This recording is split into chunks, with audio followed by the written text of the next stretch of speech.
Good morning, everyone. I hope you had a great conference so far. Let's kick off the third day with some C++20 and what's in it for you. First, a little bit about myself. I'm a software architect from Belgium working for Nikon.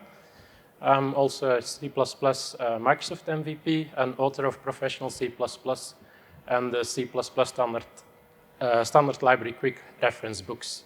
So if you're interested, you can pass by the bookstore. And I'm also the founder of the Belgian C++ users group, which was started in 2012. And we try to organize 3 to 4 events every year. And these are actually quite successful. The next one has around 90 attendees, which will be in October. All right, so C++20, in one sentence, is big. There are lots of new features coming. And I think it's as big or maybe even bigger as C++11 compared to C++98. So, well, let's get started. This is the agenda that I will be talking about. So first, of course, we have the 4 major new features: modules, ranges, coroutines, and concepts. But that's definitely not everything.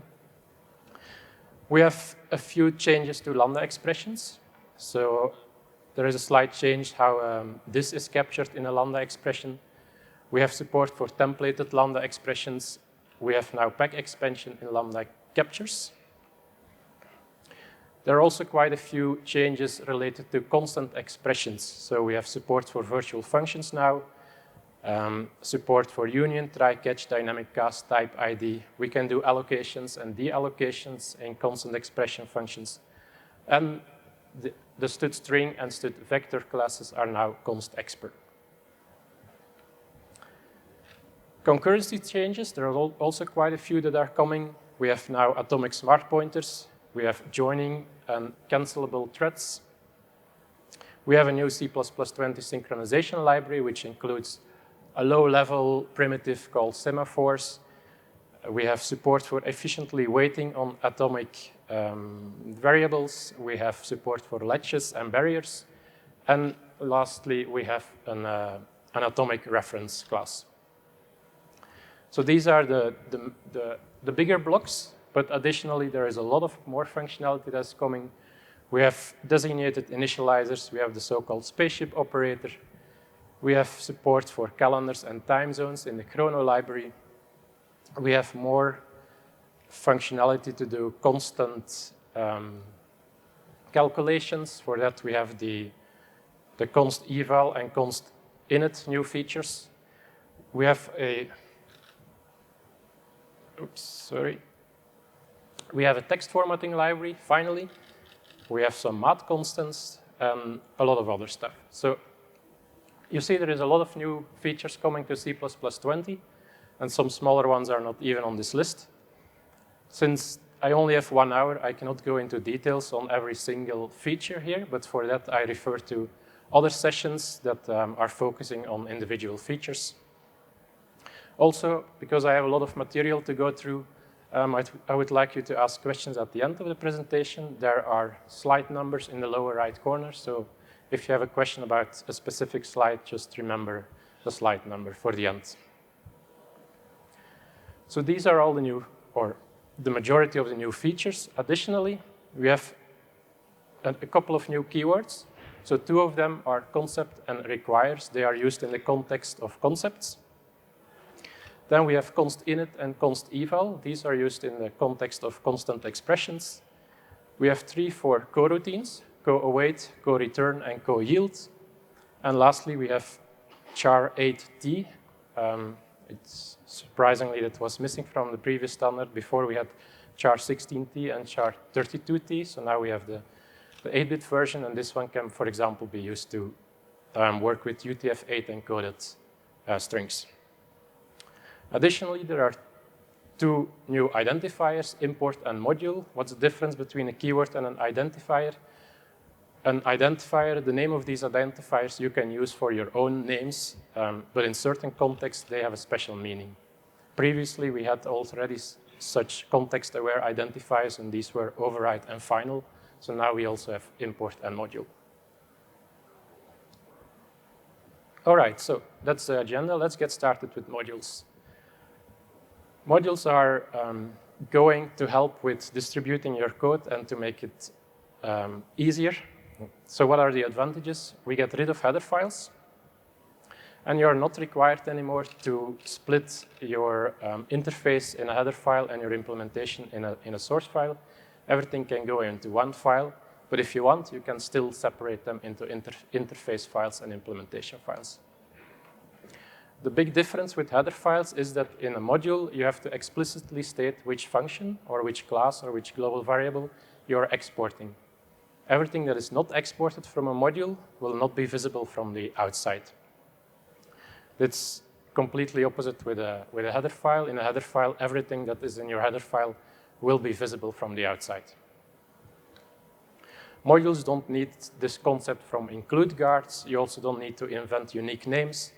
If you use the same name in different modules, these will not clash with each other. Modules are only processed once. A header file is processed every time when you include it. Modules are processed only once, and they will increase your build throughput. And a big feature of module is that preprocessor macros, they have no effect on the module. So preprocessor macros defined inside your module have no effect on anything on the outside, and the opposite as well. Any preprocessor macro defined on outside of your module does not have any effect on your module. Also, lastly, the order of how you import modules is not important, while with header files, the order can make a difference. Let's have a look at how to create a module. To create a module, you have to start. You can put it in any file you want. Here I'm putting it in cppcon.cpp. And to create a module, you have to specify export module and then the name of your module. In this module, I'm just defining one namespace, cppcon, and two functions, getWelcomeHelper and getWelcome. And you see the first one is not exported, the second one is exported. How to consume this module? You simply do an import cppcon, and then after that, you can use everything that has been exported from my module. So in this case, from outside my module, I don't have access to my getWelcomeHelper.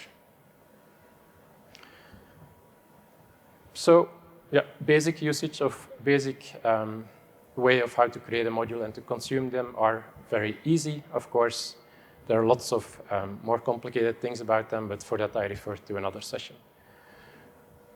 Unfortunately, the C++20 standard does not specify if and how that the standard library functionality needs to be exported. Maybe that's coming in the next standard. At the moment, Visual Studio does make it available as modules. So they define 5 modules: regex, file system, memory, threading. These contain these specific features. And then lastly, there is a stud core module, which contains just everything else that is not in the 4 other modules. Additionally, it is possible to use the import statement to import header files. So instead of a hash include, you just do import IOStream. This will implicitly turn your IOStream header into a module. What's the benefit of this is, well, you have a uniform way of consuming libraries, so you can always just use import. You don't have to use the hash include anymore. But also it improves build throughput. You can think of this feature as some kind of standardized way to work with precompiled header files, because this statement, import IOStream, will turn IOStream into a module and compile it once and then reuse it. So it's kind of like PCH. So that was modules. The next big feature is ranges. So what is a range? It's an object that refers to a sequence or a range of elements. So basically, it's a replacement for iterator pair of begin and an end iterator. Of course, this doesn't replace iterator pairs, because otherwise we will break all the code there exists. So ranges are, they exist next to iterator pairs. Why do we need them, or why do we want them? They provide for nicer and easier to read syntax. So here I have some data in a vector, and I would like to sort that. So before C++20 or before ranges, what you have to do is you have to call the sort algorithm and give it a begin and end iterator. With ranges, you can just say, sort my data. So there is much less chance to make an error here. And which errors you can make, that is, you can have mismatching begin and end iterators. So you could call sort with begin iterator of one vector and an end iterator of another vector. This will not be caught at compile time. Of course, at runtime, your program will more than likely crash. With ranges, you cannot make this kind of mismatching errors. And additionally, there are quite a few range adapters that allow you to do lazy computations, and I will give you an example of that in a couple of slides. So first, a little bit more about the three core components of ranges. You have views, actions, and algorithms. Views, they adapt a specific range, but they do it lazily. So they only do calculations at the moment when you're iterating over your range. They don't own anything, and they cannot modify any element in your range. Actions, on the other hand, they are eagerly evaluated, and they are modifying your range. And then third one, algorithms. All the standard library algorithms that accept an iterator range now accept an iterator pair, they now accept a range.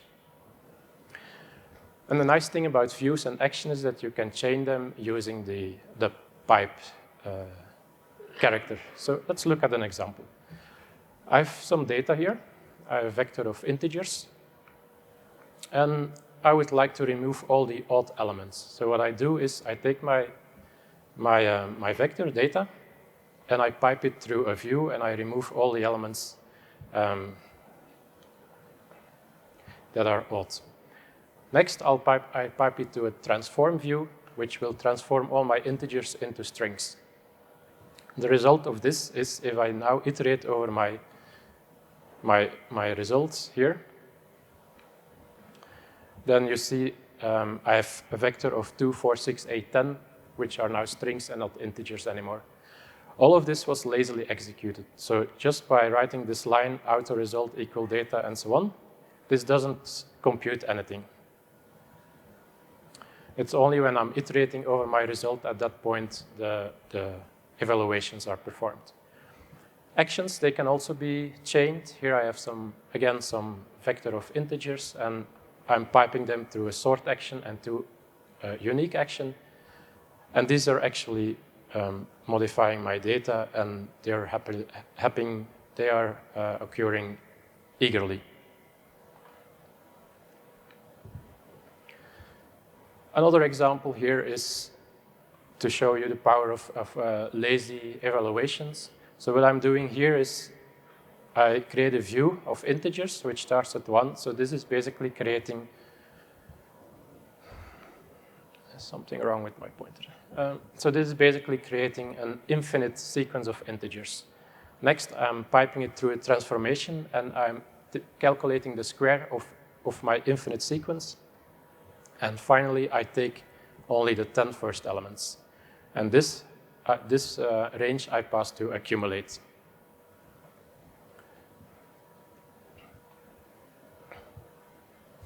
So that's ranges. Next, coroutines. What is a coroutine? Coroutine is a function. That's easy. It's a function which has one of the following 4 keywords in it, either co-await, co-return, co-yield, or the range-based for co-await loop. What does co-await do? It suspends the evaluation of my function. Wherever I am in the function, it suspends it at that moment. It gives control back to the caller, and later on you can jump back into or resume your coroutine at the moment where you suspended it. Co-return, that's the way how you return from a coroutine. You cannot just use the return keyword, you have to use co-return.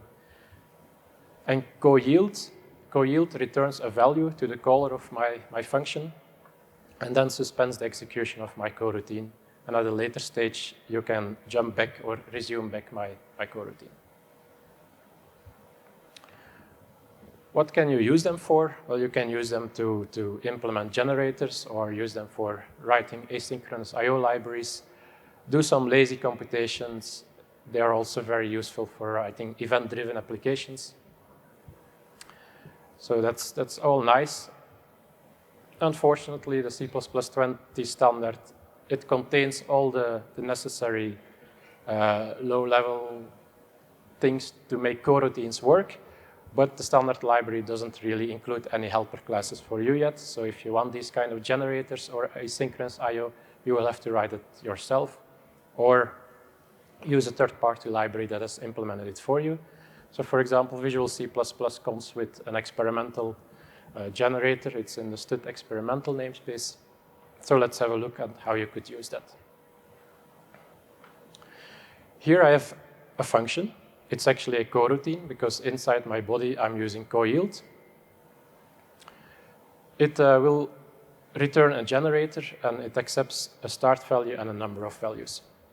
The body of my coroutine is simply iterating a number of times, and on each iteration it's co-yielding the value for that iteration, and it's also outputting the current time. So how to use this? It's simple. You just call getSequenceGenerator. You store it somewhere here, gen, and then you can just use, for example, a range-based for loop to iterate over all the elements in the generator. If I run this, then so my main function will iterate or will query for the first element in my sequence, and then it will output it to the screen and then wait for the user to press any key. And when the user presses the key, then my coroutine is resumed exactly at the moment where we stopped, where we suspended it last time. So if you look at the output, so if I wait a few seconds and press enter, you see the timing. You see that my coroutine was really suspended for half a minute and then continue to execute.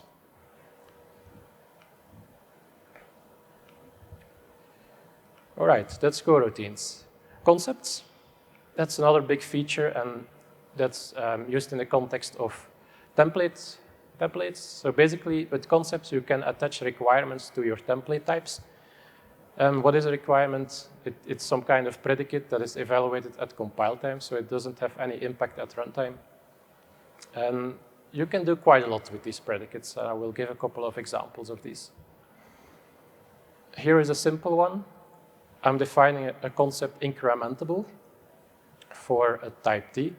And what is incrementable? Something is incrementable if I can call either the prefix or the postfix ++ operator on it. So that's the way how you specify it. How to use it is also very easy.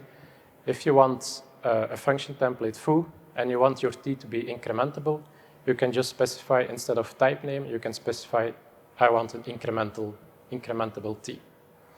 Or you can use this syntax, so you keep using the type name T, and you say requires incrementable of T.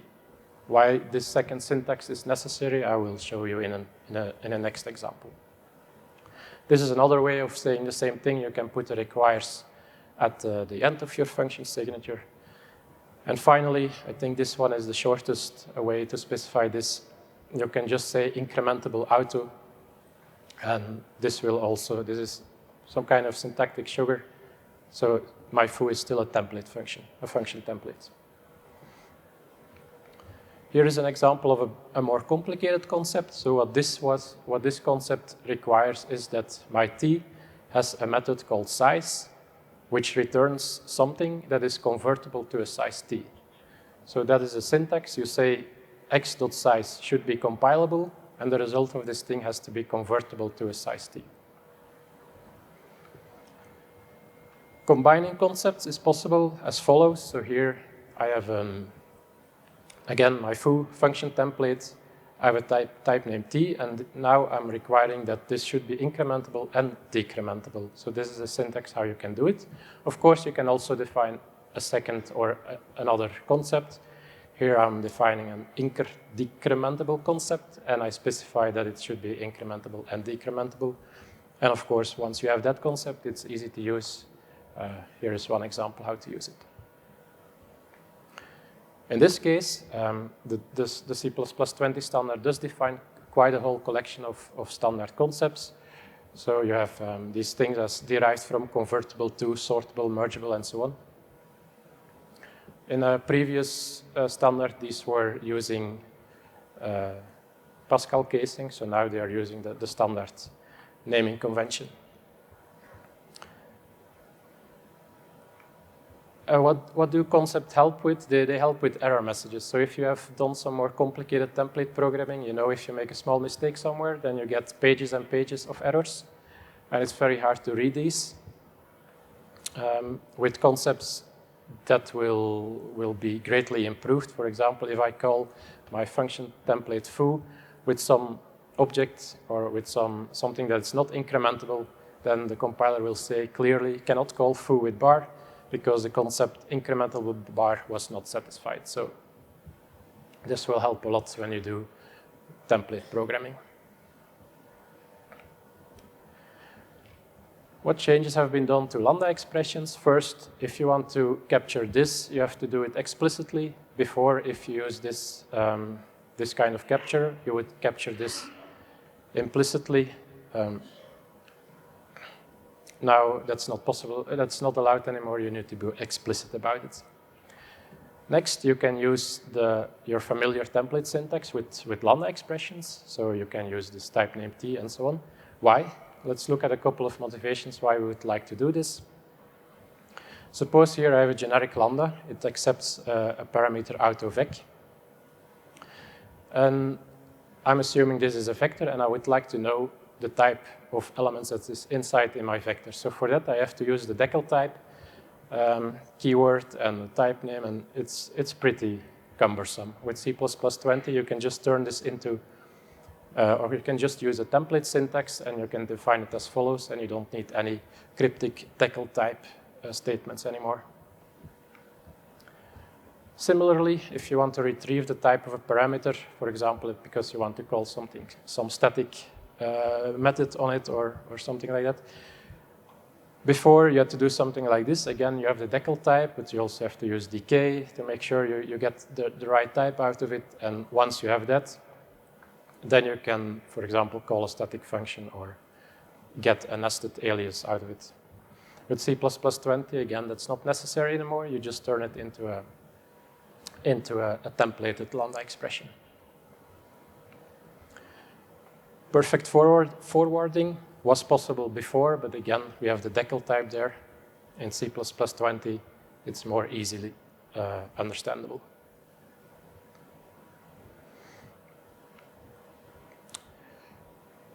So before, a simple capture followed by an ellipsis was a pack expansion. So this is valid C++17 syntax. What was not valid is the following. So I have an initialization capture followed by an ellipsis. This was not valid in C++17. In C++20, this is now legal syntax.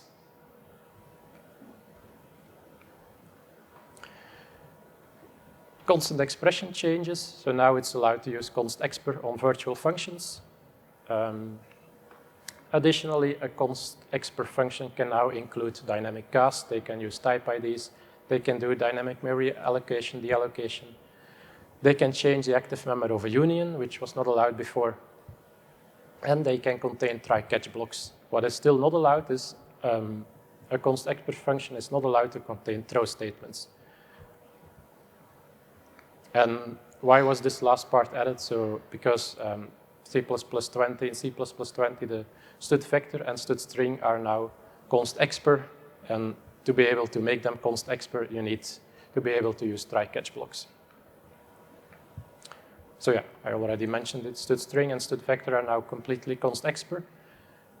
This is a first step towards a future support for constexpr reflection in a future standard.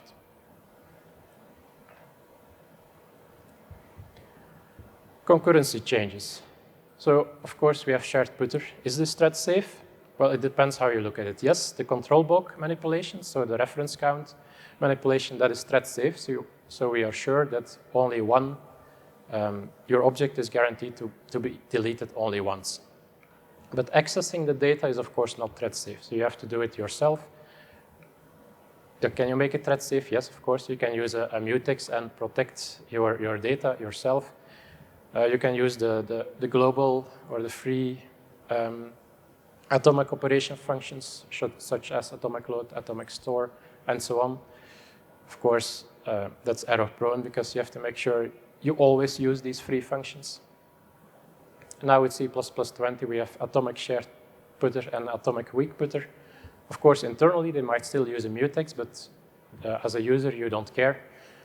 And C++20 makes these free non-member atomic operations for shared putter. They make them deprecated. Let's look at a quick example here. This is taken from the paper from Herb Sutter. This is a concurrent stack implementation, or part of it. You see here, I have an atomic shared pointer as a member. And inside the code, I'm doing stuff like dot load and dot compare exchange weak and so on. Before C++20, you would have to use a normal shared pointer, not an atomic shared pointer, and then you have to make sure that you always use things like atomic load, so the free functions, and atomic compare exchange weak. So you always have to use the free functions. But even if you don't use the free functions, you do not get a compilation error. You will get, of course, problems at runtime. With the new atomic shared pointer, you cannot make these mistakes anymore. C++20 has support for joining and cancelable threads.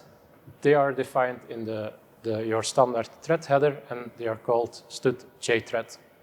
So they support something called cooperative cancellation. So another thread can ask your thread to cancel, but it's cooperative. So in your thread, you have to periodically check if you need to abort your execution or continue.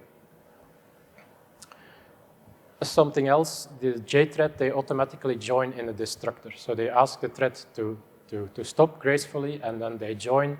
So they wait or block until the thread has finished executing. I'll give an example in a few slides. Canceling threads, there are a few things for this. You have a stop token.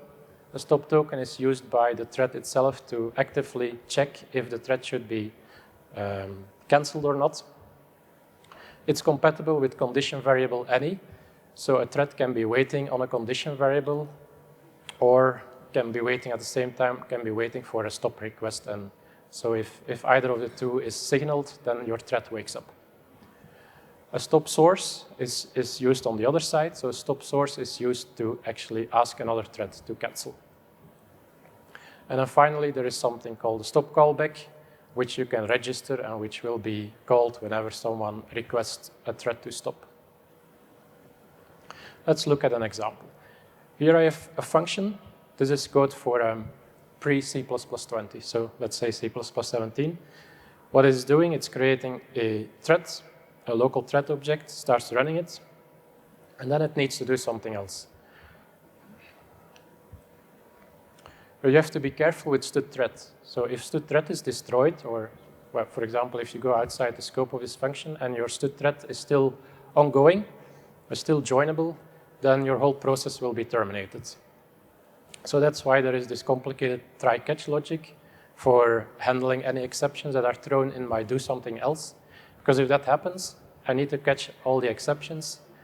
I need to wait for my job thread to finish, and then I need to rethrow the exception. And of course, in the normal case also, I need to wait for my thread to finish. So there's quite a lot of overhead for something that should be simple. Now in C++20, you can simply write it like this. You create a jthread instead of a thread, and then just do something else. So you see there is no try-catch block anymore. There are no manual join calls. If the jthread is destroyed, either because an exception was thrown or because you normally exit your scope, then the jthread destructor will wait for my thread to finish and then continue. Okay, so how do we cancel a thread? I said it's cooperative cancellation, so the thread needs to query from time to time if it needs to continue or stop, and how to do it is as follows. The first parameter of a thread function that you pass to jthread is actually a stop token. So then inside the body of your thread, you can periodically check if the tops token has been signaled. So if stop was requested, and if that's the case, you should cancel your thread. If you don't need the stop token, you can create a JThread also with a thread function without the stop token as first parameter. So basically, JThread can be a drop-in replacement for your for the stud thread. And then, of course, someone else in another thread can say something like job.requestStop to terminate the thread. Semaphores, it's a new primitive that is added to C++20. And basically, a semaphore, it's very low level, but it can be used to implement all kinds of other synchronization concepts like latches, barriers, I'll come back to these, mutexes, and so on. There are two types. You have a counting semaphore, and you have a binary semaphore. Binary semaphore, every semaphore has a number of slots, which can be empty or which can be filled. A binary semaphore only has one slot, which can be empty or filled. So binary semaphore is perfect for implementing a mutex, for example. Efficient waiting on atomic variables. So now you can wait for an atomic object to be changed, and it will be notified by another function, by another thread. So you have these functions: wait, notify one, notify all. And of course, yeah, that's can be more performant than polling if your atomic variable has changed. Latches and barriers, that's new in C++20. What is a latch? It's a coordination point. You construct a latch with a number of threads that you want to arrive at the latch. For example, let's say 3. Then threads are blocking at that point until 3 threads have arrived at the latch, and at that moment the latch is signaled and all the threads are allowed to continue. Barrier is a bit similar, but it works in phases. So a barrier is constructed with a number of threads that you want to arrive, but also a number of phases. So on each phase, all threads are blocking until a specified number of threads arrive at the barrier, at which points all the threads are allowed to continue. But first, a phase completion callback is executed, the thread counter is reset, all the threads are allowed to continue, and the next phase is started.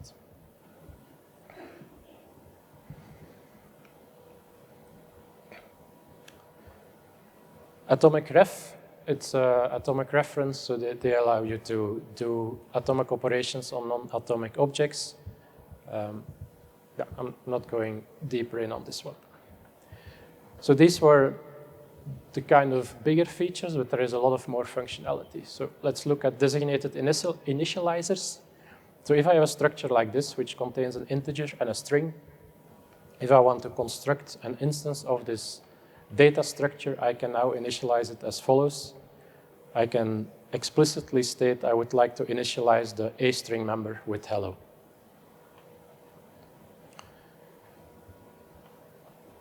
Your designated initializers, they have to be in the right order. They have to be in the same order as the order they are in your structure.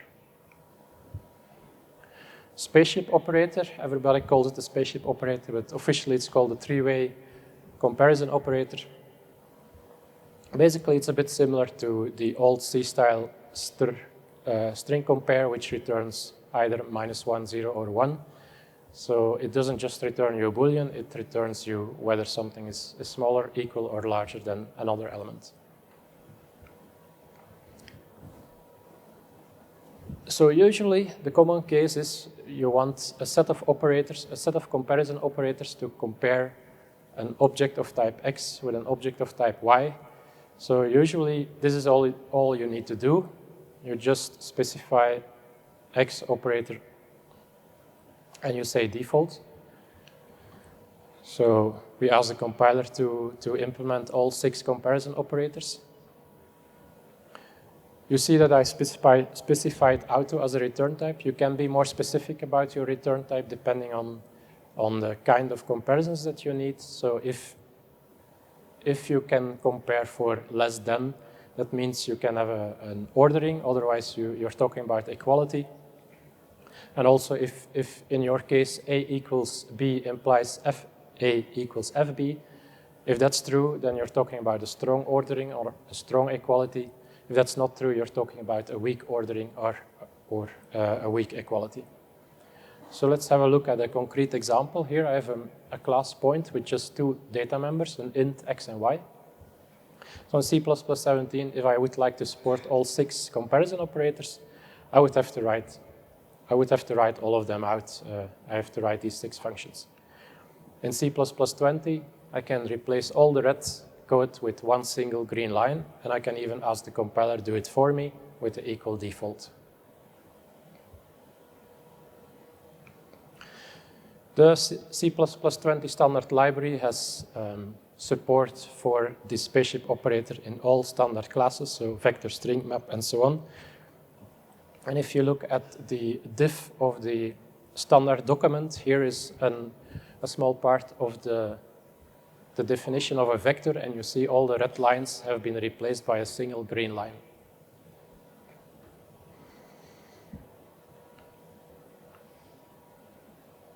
Initializers in C++17, they added support for initializers for switch statements. So basically you have a switch statement, you can initialize some variable here and then switch on this value. Similarly, in C++17, you could have an initializer for an if statement, but what was missing was an initializer for range-based for loop. So in C++20, we can now have these kind of initializers for range-based for loops.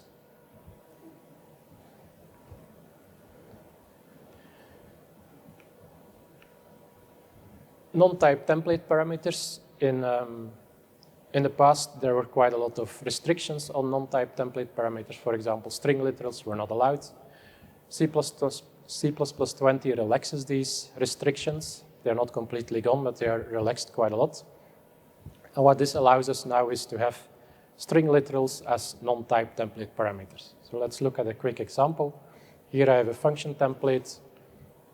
I can call this by specifying a string literal as my non-type template parameters.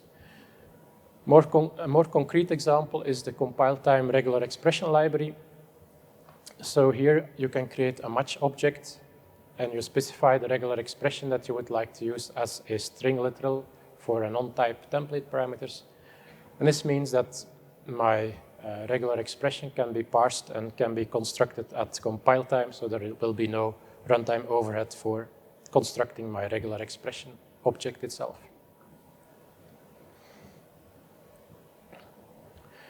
There are two new attributes in C++20, likely and unlikely.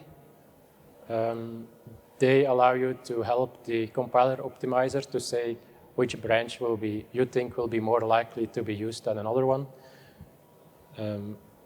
Something small. The Chrono library has been extended quite a lot. So now there is full support for calendars and time zones. At the moment, only the Gregorian calendar is supported, but you can write your own calendars that are compatible with the Chrono library. Let's have a look how to use it. If you want to create a year, for example, you have two ways. You can just define, you can construct a year, or you can use a user-defined literal.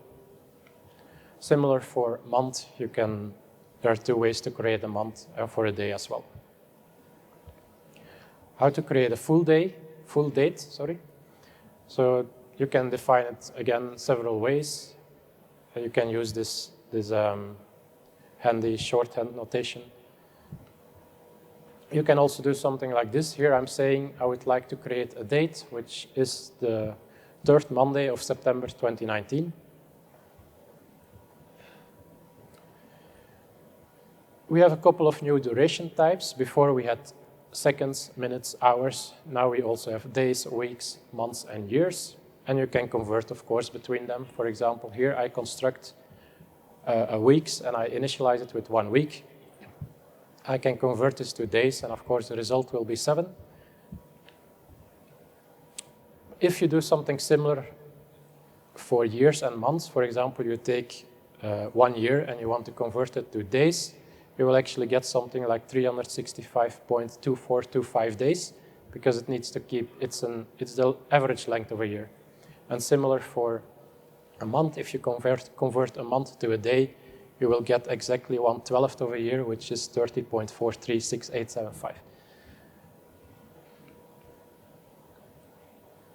Additionally, previously we had the system clock, we had the static clock, and we had the high resolution clock. Now we have 4 more clocks. We have a UTC clock, TIE clock, GPS clock, and a file clock.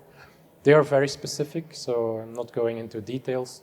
They have some very specific features, like some of them include leap seconds, some of them don't include leap seconds. The TIE clock, for example, it started in 58, but it was offset at 10 seconds ahead of UTC. So these are very specific clocks for your use. There are a few new system clock related type aliases. So we have system time, which is basically a time point for a system clock. And based on that, there are 2 other type aliases, sysseconds and sysdays. Let's look at an example. Here I'm creating a date, 18th of September 2019, and I'm converting this into a time point. And I can do the opposite. If I have a time point, I can convert it back into a date.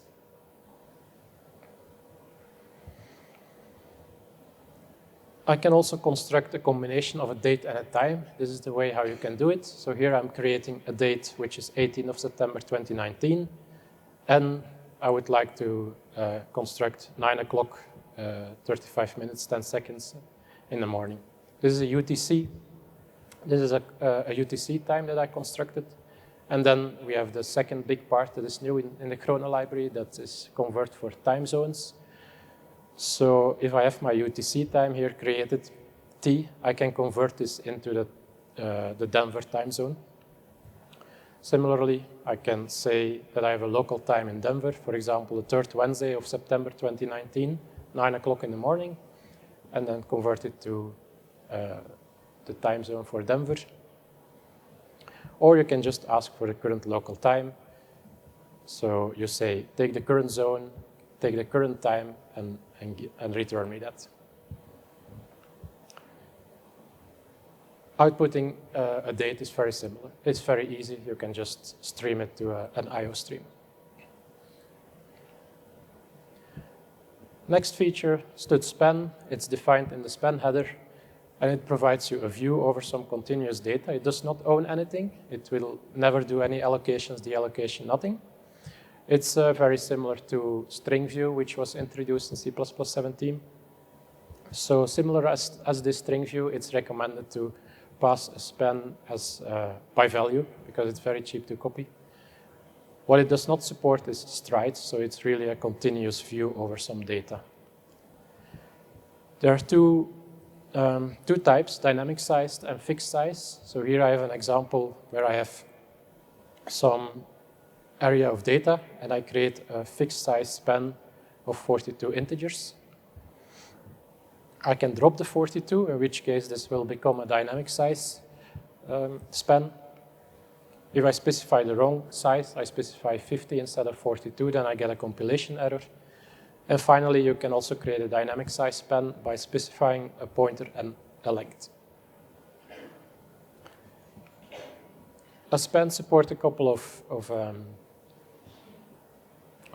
features. So of course it has full support for iterators. So you can ask for a begin iterator, end iterator, and so on. You can ask for the first element, the last element. You can ask for a subspan of the first X elements or the last X elements, or you can ask for a subspan in the middle of your view. All of that is possible. Next feature is feature testing macros. They allow you to verify if your compiler and your standard library has support for certain features. So there are language feature test macros, like here you can check if your compiler supports binary literals or if it supports a new char8t type. Similarly, there are standard library feature test macros that you can use to check if your standard library implementation supports concepts, ranges, scope lock, and so on. Here's a quick example. I can check if my compiler has the optional header file. If it does, I can include it. And then I can double check if that optional header file is actually really implementing the standard library optional class. And if that's the case, I can do something. Version is a new header file that is standardized. So basically, this allows us, your compiler vendor to give you some information, some meta information like the version number of your compiler, the release date, some copyright notice, anything like this. Additionally, if you include the version header file, it will automatically include all the standard library feature test macros.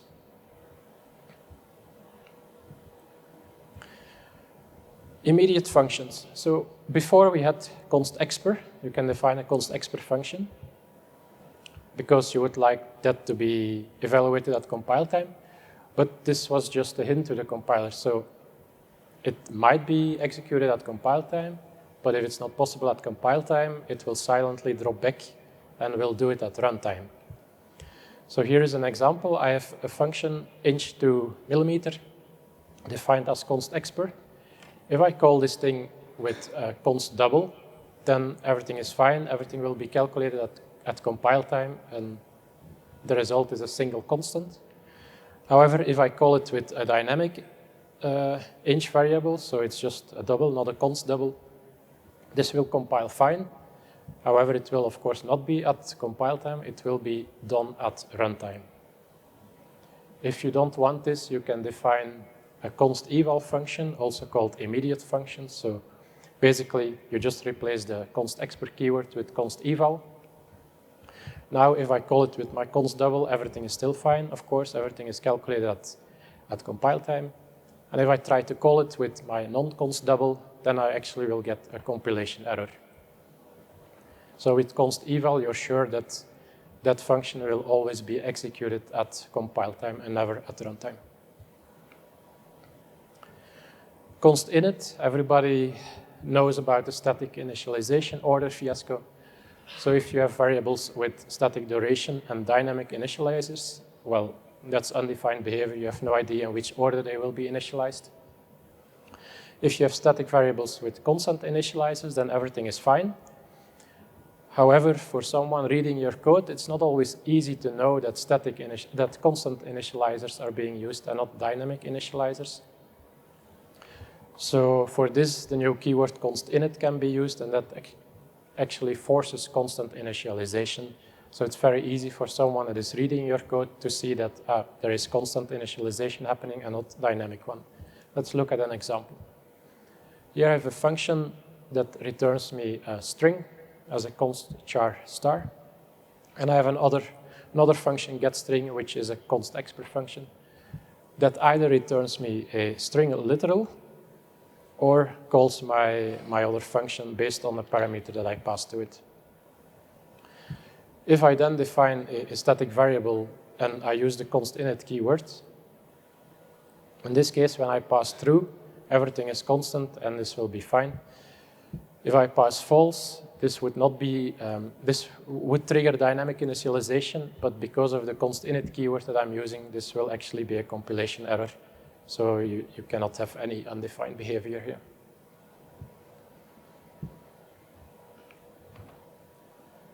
A small new feature is for class enumerations. Before class enumerations, if you want to access the values of the enumerator, you always have to specify the name of the enumerator. Now you can do something like this. You can say using enum, and then you can drop these qualifiers. Text formatting, there is a new text formatting library. It replaces the IOStream library or printf. IOStream up to now was recommended because of its safety and extensibility. On the other hand, printf, it's not safe, not extensible, but it's easier to read because you don't have this string of insertion operators, so it's more fluent to read.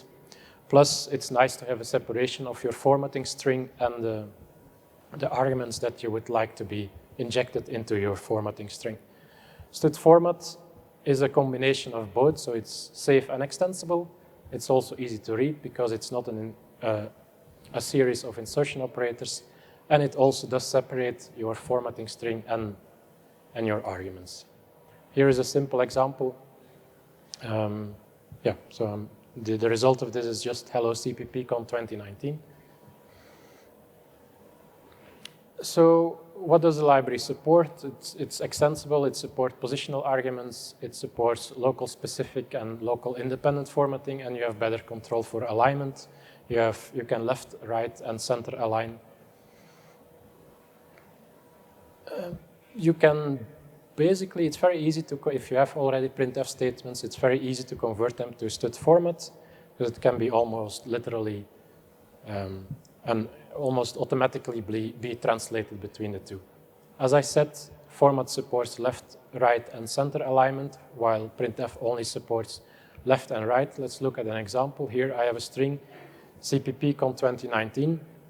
I would like to format it in a field which is 31 characters long.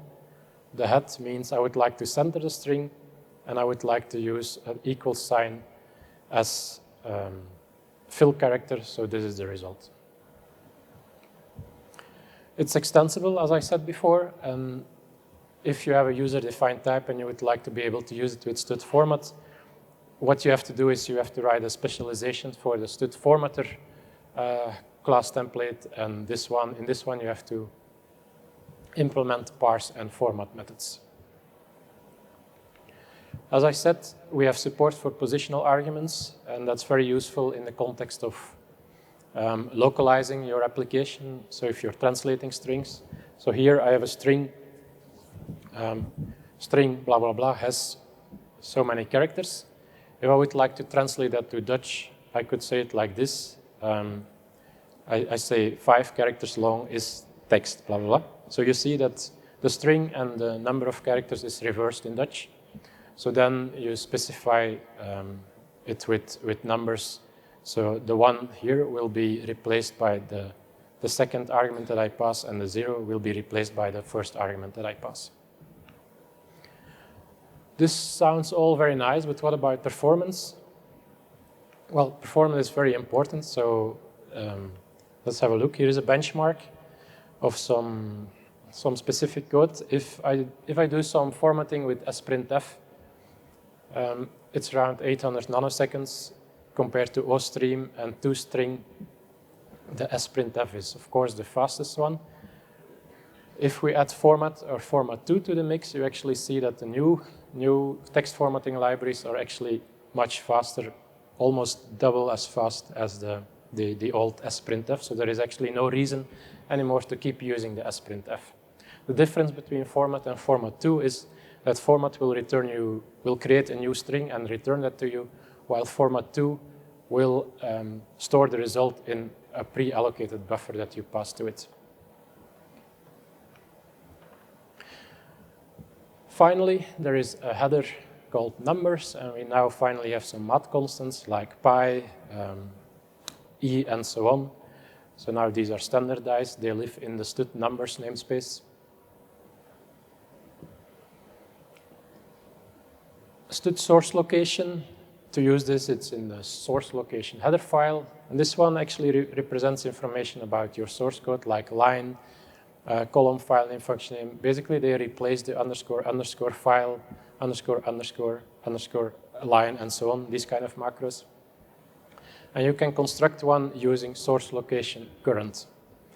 This is very useful if you want to log something. So here I have a function log info with 2 parameters. I have the text that I would like to log, and the second parameter is a source location, which I'm giving a default value, namely source location, : current.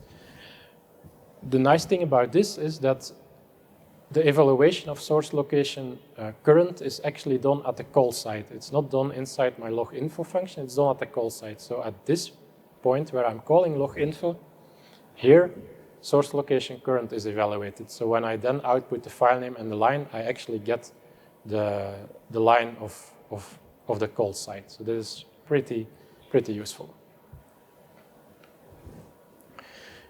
In C++17, we got support for the no discard attribute. Now you can add a string explaining the reason why someone should not discard your return value. For here, for example, I'm returning some void star data. Of course, you shouldn't do it, but this is for my example. And you can say something like, no discard, ignoring the return value will result in a memory leak. Or, yeah.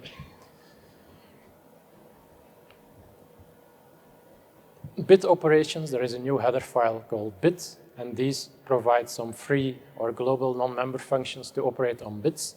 So what you can do is you can rotate bits left or right. You can count the number of 0 bits in the beginning or at the end. You can count the number of 1 bits in the beginning or the end. Or you can count the total number of 1 bits in a bit, in a string of bits. Here's a quick example. So what I'm doing is I have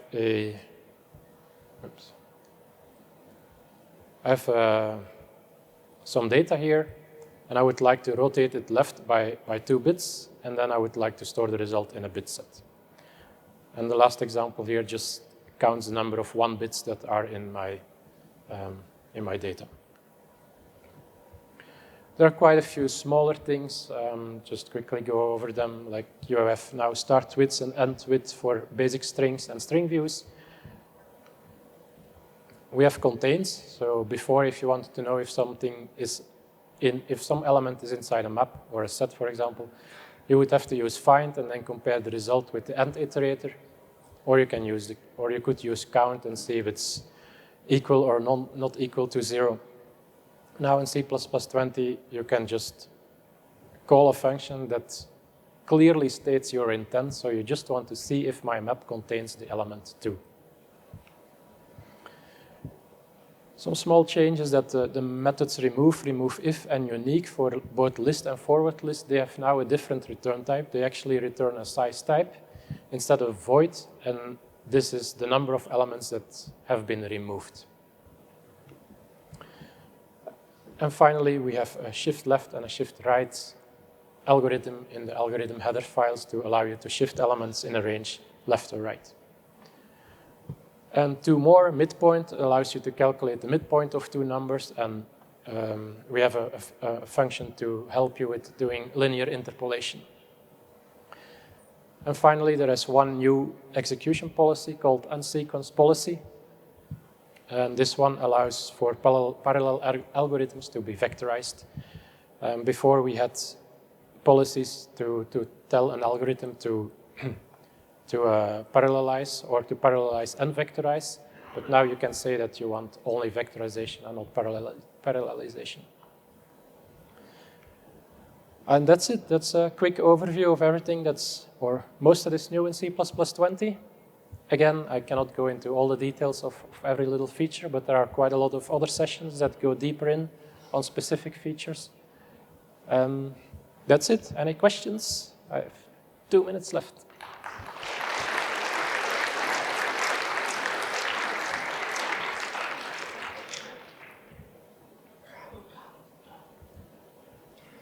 Hi, you mentioned that C++20 is just as big as C++11 in terms of new features. With C++11, we had this issue that it took years for the compilers to catch up after the specification. Do you predict that this will be a similar case with C++20? No, actually, a lot of these features are already available in 1 or more compilers, or often protected by some compilation flag because it's still experimental. And since the standard is not finalized yet, there might still be changes. So for example, if you want to use the coroutines with Visual Studio, you have to specify the /await compiler switch. But so, for example, Visual Studio already supports coroutines, modules, concepts.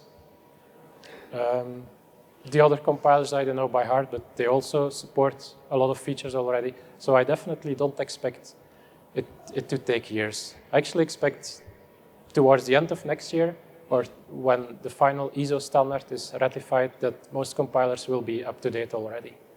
So, thank you.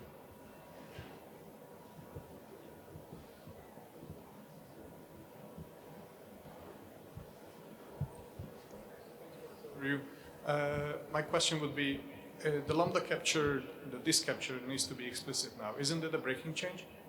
Yes. Yeah. Okay. I'm not sure about the reasoning why this was done, so maybe we should ask someone from the standard committee. Thank you.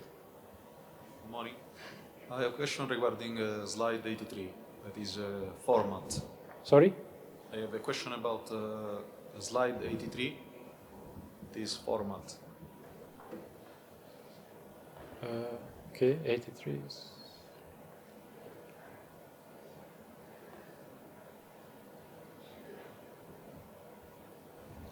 This one? Yes, so more or less the question is, with all the problems that we had with printf, if I am wrong specifying the parameter in the string, will I have a compile time error or a runtime problem? It's a type safe, so yes, you will get a compile time error if you pass the wrong arguments. Okay, thank you. Thank you. All right, thank you.